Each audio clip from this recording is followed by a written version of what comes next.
नमस्कार मित्रांनो, माझं नाव संदीप दीक्षित आणि सांख्यकारिका या यूट्यूबच्या चॅनलमध्ये तुमच्या सगळ्यांचं मी सहर्ष स्वागत करतो.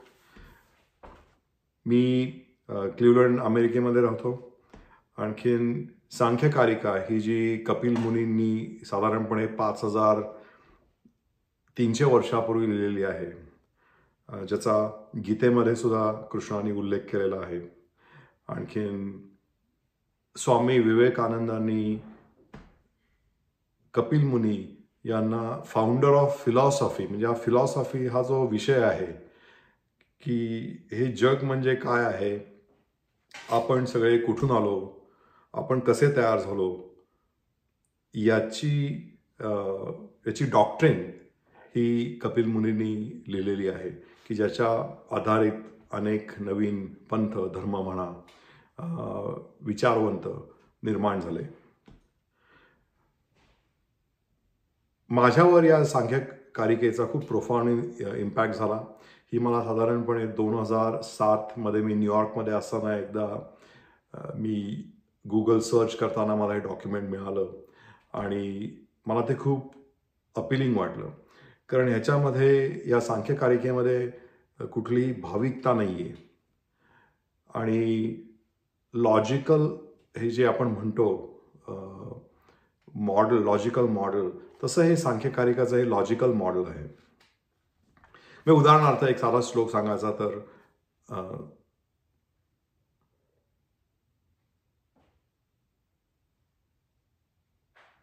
सत्वम लघु प्रकाशकम इष्टकम उपष्टंबकम चलंचरजः गुरुवर्णकमेव तमः प्रदीपवच्च अर्थतो वृत्ती.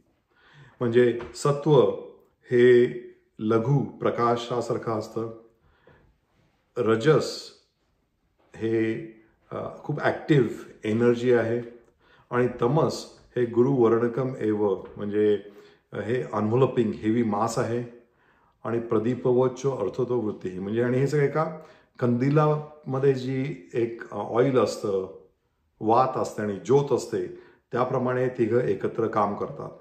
असे 3 घटक, सत्व, रजस आणि तमस, हे properties of a smallest particle that this universe is made up of. याच्या 3 प्रॉपर्टीज आहेत. आणखीन वेगवेगळी जी मॅनिफेस्टेशन्स होतात ती, हे पार्टिकल वेगवेगळ्या प्रमाणात एकत्र येऊन त्याचं कंपोजिशन होऊन हे जे युनिवर्स क्रिएट झालेलं आहे, हे या असेंब्लीमुळे आपल्याला दिसतं. तर असे काही ह्याच्यात लॉजिकल श्लोक आहेत. तर त्याच्यामुळे मला ही सांख्यकारिका खूप अपिलिंग वाटली. मी स्वतः इंजिनियर आहे, त्यामुळे मला पण हे लॉजिकल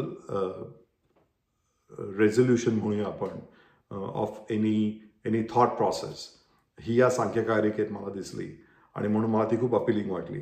त्याच्यावर माझ्यावर पण याचा खूप प्रोफाउंड इफेक्ट झाला. मी तुम्हाला मित्रांनो माहितीच आहे, BM बृहन महाराष्ट्र मंडळाचा मी अध्यक्ष 2022 ते 2024 मध्ये होतो आणि एक मिशन म्हणतात, ती मिशन मला जी डेव्हलप करता आली, आपण BMM 2.0 मिशन केली. खूप 400हून अधिक व्हॉलंटियर्स आपण एकत्र आणले आणि हे जे काम झालं ते काम एका फिलॉसॉफीवर आधारित होतं. त्याला एक फाउंडेशन होतं, ते म्हणजे सांख्यकारिकेचं. याचं मला श्रेय दिलंच पाहिजे. त्याच्यामुळे जे काही निर्णय घ्यायला लागले, जे आपल्याला गोल्स एस्टॅब्लिश करता आले, जे अचीव करता आलं, याचं खूप मोठं श्रेय मी सांख्य डॉक्ट्रिनला देतो. एकूण सांख्य सप्तधी असं आपण त्याला म्हणतो. त्यात 70 श्लोक आहेत. ते मी न्यूयॉर्कमध्ये असताना मी ट्रेननी from Lexington Avenue to Manhattan प्रवास करायचो, तेव्हा मी हे सगळे 70 श्लोक मेमोराईज केले. आणखी मी रोज सकाळी ते रिसाईट करतो आणि मला त्याचा हळूहळू थोडंफार वेगवेगळी त्याची एक महती पटत जाते. मला अनुभव येतात, ते मला त्या फिलॉसॉफीवरती आधारित त्याची उत्तरं मिळतात आणि ही जी सांख्य डॉक्ट्रिन आहे याचा सगळ्यांनाच फायदा व्हावा असं मला वाटतं, म्हणून मी हे चॅनल सुरू केलेलं आहे. तर रोज मी जेव्हा जमेल तेव्हा इथे येऊन सांख्यकारिकेवरती थोडंसं बोलण्याचा प्रयत्न करणार आहे. तुम्हाला आवडलं तर बघा. आज मी सुरुवातीला सांख्यकारिकेतले पहिले 3 श्लोक 3 श्लोकांनी आपण सुरुवात करू. त्याच्यामध्ये मी साधारणपणे श्लोक आणि त्याचं एक इंग्लिश ट्रान्सलेशन म्हणू आणि मग थोडंसं रूपांतर मला करता आलं तर ते 3 श्लोक असे. दुःखत्रयाभिघाता जिज्ञासा तदवघातके हेतो दृष्टे सापार्था चैतन्यकांतात्यंत भावात दृष्टवदानुश्रविकः सय्य विशुद्धिक्षायतिशयुक्तः तद्विपरीत श्रेयान् व्यक्ताव्यक्त न विज्ञानात मूल प्रकृतिर्विकृतिर्महत आद्याः प्रकृती विकृती सप्तम षोडशकस्तु विकार प्रकृतीर्न विकृती पुरुषः. तर ह्याच्यामध्ये थोडक्यात असा अर्थ आहे की आपल्या सगळ्यांनाच 3 प्रकारची दुःख असतात, ज्याला आपण, तुम्हाला बऱ्याच जणांना माहिती असेल, आपण त्याला आध्यात्मिक, अधिभौतिक आणि अधिदैविक असं त्याला म्हणतो. माझ्या मते अधिदैविक म्हणजे पूर्वी जे पूर यायचे किंवा लाइटनिंग स्ट्राईक्स, ही सगळी आपण त्या कॅटेगरीमध्ये माझ्या मते गणली जातात, की जी आपण टेक्नॉलॉजीच्या माध्यमातून सॉल्व्ह करू शकतो. अधिभौतिक म्हणजे आपल्या ज्या फिजिकल पेन्स असतात, कुठे फ्रॅक्चर झालं, आपण पडलो, ताप आला, डिसीज झाला, तर ते आपण मेडिसिनच्या सायन्समधनं आपण ते ओव्हरकम करू शकतो हे पेन. आणि आध्यात्मिक म्हणजे इंटरनल, त्यात 2 प्रकार आहेत. एक म्हणजे ट्रबल माइंड आपण जे म्हणतो ते ट्रबल माइंड, आणि दुसरं म्हणजे इंटरनल डिसीज ऑल्सो. सो ते सुद्धा आपण मेडिसिन किंवा सायकॉलॉजी यांनी दोन्ही प्रकारे आपण ते ओव्हरकम करू शकतो. त्याच्या 3 प्रकारची दुःख या जगामध्ये प्रत्येकाला आहेत, प्रत्येक जीवाला आहेत, आणि ती ओव्हरकम करण्याचा प्रत्येकाचा एक प्रयत्न असतो, अभिलाषा असते. आणि जे सगळे थेरम्स आहेत, जे सगळ्या थिअरीज आहेत, दे आर नॉट इनफ. दृष्टवदानुश्रविक सह्य विशुद्धी क्षयातिशयुक्त तद्विपरीत श्रेयान् व्यक्ताव्यक्त न विज्ञानात.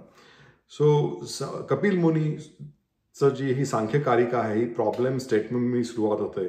सेकंड स्टेटमेंट ही मेक्स की हे जे आपल्याला जे आता माहितीचं सगळं ज्ञान आहे, आपण ज्याला वेगवेगळ्या फिलॉसॉफीज म्हणू शकू किंवा एक धार्मिक आधारावरती जे ग्रंथ आहेत ते म्हणू शकू किंवा वेगवेगळ्या प्रकारचे चॅनल्स आहेत, ते जे सोल्युशन्स आहेत हे दुःखावरती मात करण्याचे, ते 100% रिलायबल आहेतच असं नाही. एखाद्या वेळेस होईल, एखाद्या वेळेस होणार नाही. मी नमस्कार केला तर पाऊस पडेल, पडणार नाही. हे असं झालं तर होईल, होणार नाही. तर ह्याच्यामध्ये एक शाश्वती नाही आहे. तर कपिल मुनींनी असं आर्टिक्युलेट केलं की जे ही प्रकृती आहे आणि प्रकृतीच्या मागचा जो कॉन्सेप्ट आहे की नोअर, त्याला असं म्हटलेलं आहे, जो नोअर आहे, ह्याचं नॉलेज मिळालं की तुमची बरीचशी दुःख तुम्ही ओव्हरकम करू शकता. आणि मला याचा स्वतःला याचा असा अनुभव आहे की हे नॉलेज मिळालं की तुमची ही जी डॉक्ट्रीन आहे, it becomes part of your thinking process, your thought process, आणि it helps you justify things or see things